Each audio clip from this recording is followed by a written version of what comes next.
ధూళినైన నన్ను దూతగా నిలిపావు, ఎన్నికలేని నన్ను ఏలికగా చేశావు. ధూళినైన నన్ను దూతగా నిలిపావు, ఎన్నికలేని నన్ను ఏలికగా చేశావు. భూమి విరిగి ఫలమిచ్చెను, మేఘమిరిగి వర్షమొచ్చెను, రొట్టె విరిగి వృద్ధి చెందెను, నన్ను విరిచి వాడుకోమయ్యా.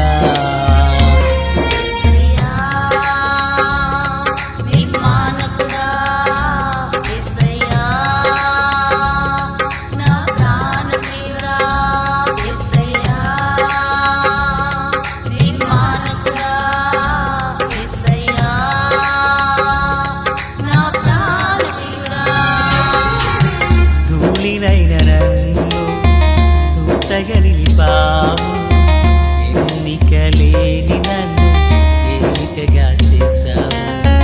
ధూళినైన నన్ను దూతగా నిలిపావు, ఎన్నికలేని నన్ను ఏలికగా చేశావు. నేటి దినాన దేవుని వాక్య ధ్యానం కొరకైన భాగం ద్వితీయోపదేశకాండం 25వ అధ్యాయం 11 నుండి 19 వరకు ఉన్న విషయాలను మనం ధ్యానం చేయబోచున్నాం. 19వ వచనం, కాబట్టి నీవు స్వాధీనపరచుకున్నట్లు నీ దేవుడైన యెహోవా స్వాస్థ్యముగా నీకు ఇచ్చుచున్న దేశములో చుట్టుపట్లనున్న నీ సమస్త శత్రువులను లేకుండా చేసి నీ దేవుడైన యెహోవా నీకు విశ్రాంతి దయచేసిన తరువాత ఆకాశము క్రింద నుండి అమాలేకుల పేరు తుడిచివేయవలెను, ఇది మరిచిపోవద్దు. ప్రార్థన. మహాపరిశుద్ధుడా, ప్రేమగల తండ్రి, కృపగల దేవా, స్తోత్రం.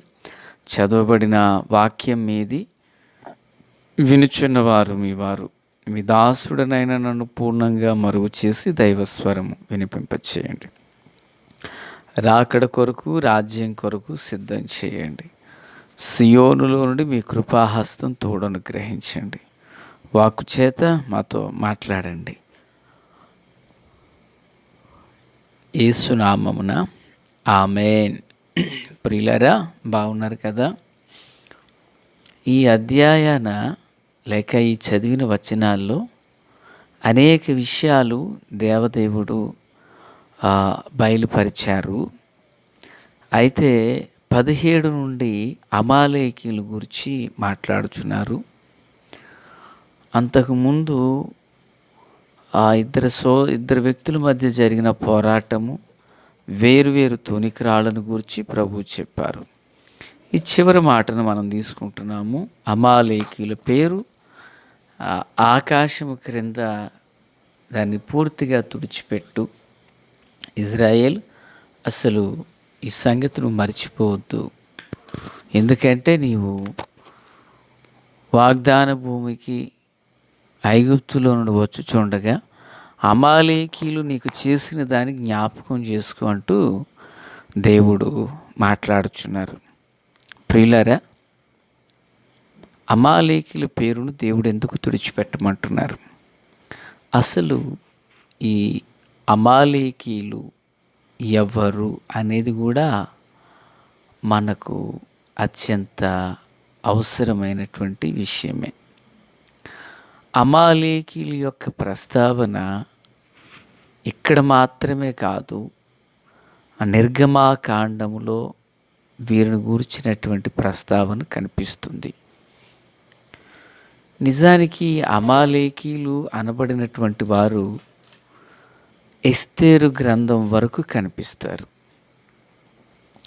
చరిత్ర పుస్తకాలలో ఒకటైన ఎస్తేరు గ్రంథం వరకు వీళ్ళ ప్రస్తావన కనిపిస్తుంది.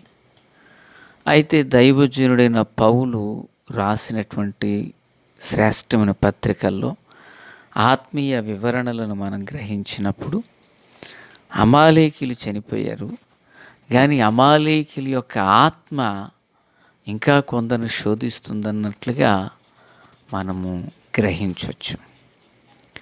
ఎందుకు ఈ అమాలేకీలను దేవుడు తుడిచిపెట్టమని కోరారు అనేది మనకు కావాలి.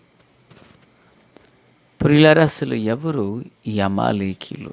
ఆదికాండం 36వ అధ్యాయం 12వ వచనం. ఆమె ఎలీఫజునకు అమాలేకును కనెను. వీరు ఏసావు భార్య అయిన ఆదాము కుమారులు. యాసావు గర్భాన వచ్చిన సంతతిలో ఓ భాగం అమాలేకీలు. ఈ యొక్క అమాలేకీలు వీరు విస్తరించబడ్డారు. నిర్గమాకాండం 17 అధ్యాయం 8, 16 వచనాలు వచ్చేసరికి అమాలేకీలు ఇశ్రాయేలుతో యుద్ధం చేశారు. అంటే ఆరంభం నుండి కూడా అమాలేకీలు ఇశ్రాయేలీల ప్రక్కలో బల్లెములా కనిపిస్తూ ఉంటారు. దైవభక్తుల యొక్క సందర్భంలో సంఖ్యాకాండం 24:20లో మరియు అతడు అమాలేకీల వైపు చూచి ఉపమాన రీతిగా ఎట్లైన అమాలేకు అన్యజనులకు మొదలు వాని అంతము నిత్య నాశనమే. అన్యజనులకు ఆరంభం మూలం ఈ అమాలేకు. మళ్ళా చదువున పిల్లరా, అన్యజనములకు మొదలు. ఓకేనా?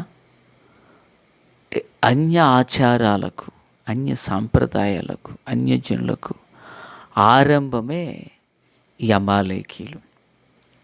కనుకనే ఈ అమాలేకీలు దేవుడు ఏం చేయమంటున్నాడంటే వీరిని తుడిచిపెట్టమంటున్నారు. గల కారణాలు లేకుండా, రీజన్ లేకుండా పోలేదు. ఎందుకు వీళ్ళని చంపమంటున్నారు దేవుడు? సంఖ్యాకాండమే కాదు, నిర్గమాకాండం 17 అధ్యాయాన రెఫీదీములో వారు యుద్ధాలు చేశారు. సంఖ్యాకాండం 25:17 వారు తంత్రములు చేసి పెయోరు సంతతిలోను తెగులు దినమందు పెయోరు విషయంలో చంపబడిన తమ సహోదరి మిద్యానీల అధిపతి కుమార్తెనైన కుజ్జీ సంగతిలోను మిమ్మల్ని మోసపుచ్చిరి. ఎవరు? అమాలేకీలు. ప్రియులారా, ఈ విధంగా అమాలేకీలు ప్రతి విషయంలో ఇశ్రాయేలుకు బద్ధశత్రువులుగానే వారు నిలవడం జరిగింది. సౌలు ఇశ్రాయేలుకు మొదటి రాజు. ఈ సౌలు చనిపోవడానికి గల కారణం అమాలేకీడే కత్తి పట్టుకుని ఉన్నట్లుగా మనము సమూయేలు గ్రంథంలో మనం చూడవచ్చు. ఇశ్రాయేలు యొక్క ఆరంభ రాజైన సౌలు మరణం అమాలేకీలు చేతులు జరిగింది. అంటే తను కత్తి పట్టుకుంటాడు, ఈయన దూకి చనిపోతాడు. ఈ అమాలేకీలతో యుద్ధమే కాదు పిల్లరా, ఈ అమాలేకీల ప్రస్తావన గురించి మనం గడిచిన దినాల్లో కూడా విన్నాం. వీరితో నాయకులు పోరాటం చేశారు, రాజులు పోరాటం చేశారు, న్యాయాధిపతులు పోరాటం చేశారు. ఇంతమంది పోరాటాలు చేసినా వారు ఇశ్రాయేలుకి ఎప్పుడు బద్ధశత్రువులుగానే వారు జీవిస్తూ దేవునికి తన ప్రజలకు విరోధంగా వారు చేతులు పైకెత్తారు. కనుక దేవుడు అంటున్నాడు, అన్యజనులకు ఆరంభమైన ఈ అమాలేకీలను తుడిచిపెట్టండి అన్నాడు. అమాలేకీల స్వభావం ఏంటి అర్థమైంది కదా? మోసపుచ్చే స్వభావం.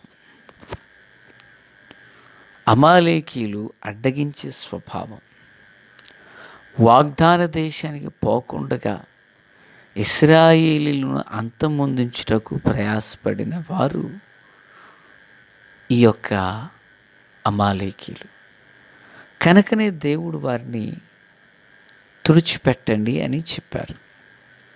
పిల్లలు, ఈనాడు మరి అమాలేకీలు ఉన్నారంటే శారీరకంగా వారు లేరు.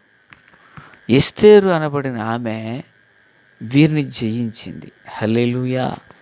ఎందుకంటే అమాలేకీలలో మరి ఒక ప్రధానమైనటువంటి వాడు హామాను.